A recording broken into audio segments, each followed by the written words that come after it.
Good day. The subject of today's lecture is pedagogical communication and the strategies through which it becomes effective in educational practice. Teaching is never limited to the transmission of subject knowledge. It is carried out through interaction, and the quality of that interaction largely determines whether learning will remain formal or become meaningful. For that reason, pedagogical communication must be viewed as one of the central conditions of successful teaching. Our discussion has several aims. It is necessary, first, to examine the principal strategies of pedagogical communication, second, to understand how communication influences the learning process, and third, to consider how a teacher selects appropriate forms of interaction in different contexts. Pedagogical communication is grounded in trust, respect, and mutual understanding. It includes spoken language, nonverbal behavior, and the expressive qualities of speech itself. Its importance lies in the fact that it shapes classroom atmosphere, regulates interaction, and supports both instructional and developmental goals. Three forms of pedagogical communication are distinguished here.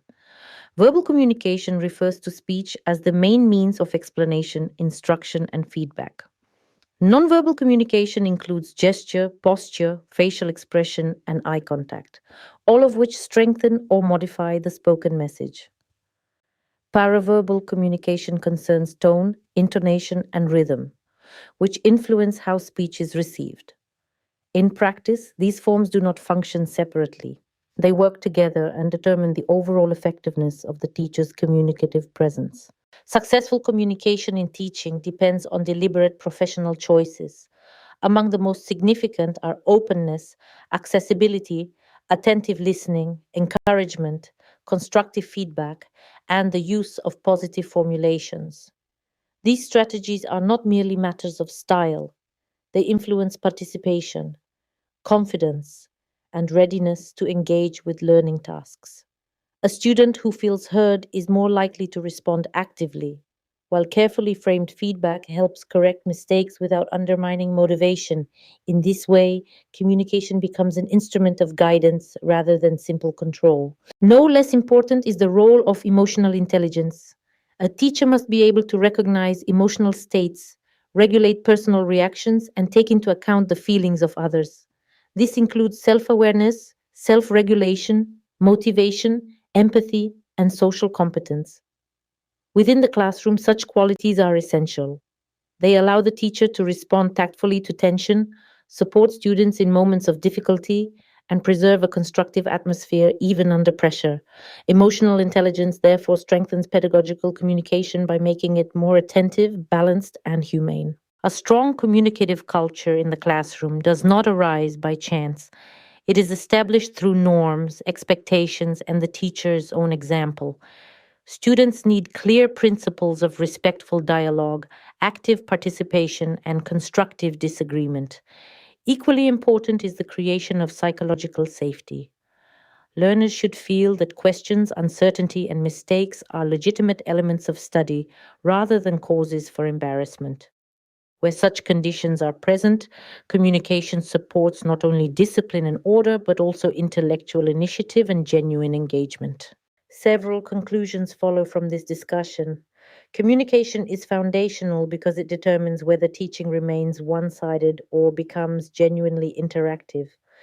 Effective work requires a combination of methods rather than reliance on one communicative habit. It is also necessary to take learner diversity into account, since students differ in how they perceive information and express understanding.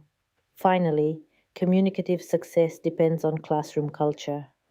Clear expectations, psychological safety, and consistent pedagogical example create the conditions under which meaningful communication becomes possible.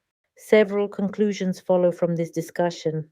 Communication is foundational because it determines whether teaching remains one sided or becomes genuinely interactive.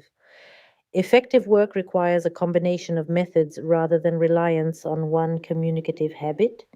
It is also necessary to take learner diversity into account, since students differ in how they perceive information and express understanding. Finally, communicative success depends on classroom culture.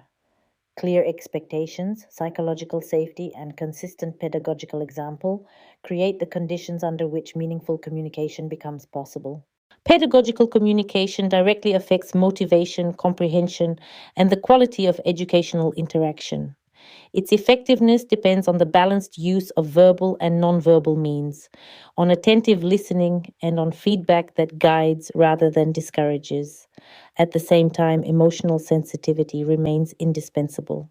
A teacher who can recognize the emotional dimension of learning is better prepared to sustain a stable and productive classroom environment. Thus, communication in pedagogy should be understood as a professional resource that shapes both relationships and results. Thank you for your attention. I would like to conclude by emphasizing that communicative competence is not a secondary aspect of teaching. It is one of its defining professional qualities. Through communication, the teacher organizes learning, establishes relationships, and influences the intellectual and personal development of students.